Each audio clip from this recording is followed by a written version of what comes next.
हॉटेलचे बिल देण्याच्या वादातून हॉटेलमध्ये गोंधळ, पोलिसांशी धक्काबुक्की करणारे तिघे अटकेत। इचलकरंजी हॉटेलचे बिल देण्याच्या कारणावरून हॉटेल मालकाशी शिवीगाळ व आरडाओरडा करणाऱ्या तिघांनी समजावण्यासाठी आलेल्या पोलिसांशीही वाद घालत धक्काबुक्की केल्याची घटना गुरुवारी दुपारी इचलकरंजीतील वखारबाग परिसरात घडली। या प्रकरणी शिवाजीनगर पोलिसांनी रेकॉर्डवरील तिघांना अटक केली आहे।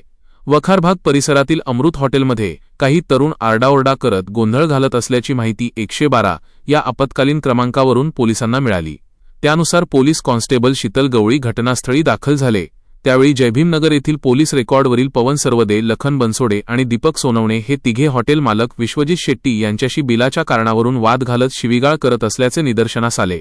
पोलीस कॉन्स्टेबल गवळी यांनी तिघांना शांत राहण्यास सांगून समजावण्याचा प्रयत्न केला, मात्र त्यांनी पोलिसांचेही न ऐकता त्यांच्याशी वाद घालत धक्काबुक्की केली।